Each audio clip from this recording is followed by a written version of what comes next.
দর্শক, দীর্ঘ ৩ বছরের বেশি সময় ধরে পার্বত্য জেলা বান্দরবানে যে নতুন গজিয়ে ওঠা যে সশস্ত্র সংগঠন কুকি-চিন ন্যাশনাল ফ্রন্ট, তাদের সাথে যে একটি নিরাপত্তা বাহিনীর যে সংঘর্ষের কারণে এখান থেকে প্রায় ২,০০০-এর অধিক বিভিন্ন সম্প্রদায়ের লোকজন পার্শ্ববর্তী দেশে গিয়ে আশ্রয় নিয়েছিল।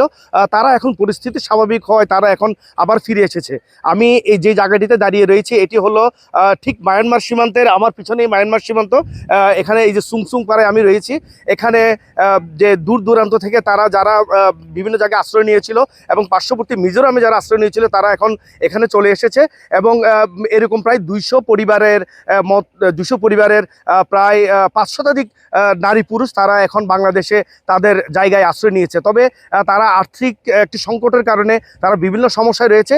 ঠিক এই সমস্যার সমাধানে কিন্তু এখানে নিরাপত্তা সেনাবাহিনী এবং বিভিন্ন প্রশাসন থেকে তাদেরকে সহায়তা দেওয়া হয়েছে। এবং ঠিক এই অংশ হিসেবেই সুংসং পাড়ায় সেনাবাহিনী থেকে একটি কটেজ নির্মাণ করে দেওয়া হয়েছে, যাতে করে যারা ফিরে এসেছেন বোম সম্প্রদায়ের নারী পুরুষ তারা যাতে তাদের আর্থিক সংকট নিরসন করতে পারে, সেই সাথে তাদের যাতে কর্মসংস্থান সৃষ্টি হয়। এই কারণে এই যে পর্যটন ব্যবসায় তাদের জন্য একটি নতুন রিসোর্ট খুলে দেওয়া হয়েছে। এই রিসোর্টটির নাম দেওয়া হয়েছে দূর পাহাড়ের গান। উদ্বোধন করেছেন রিজন কমান্ডার রাকিব ইজনে রেজওয়ান।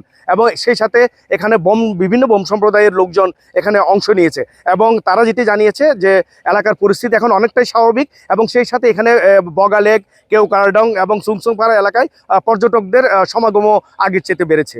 এটি ছিল আমার কাছে বান্দরবানের সর্বশেষ তথ্য। মিনারুল হক, এটিএন বাংলা, বান্দরবান।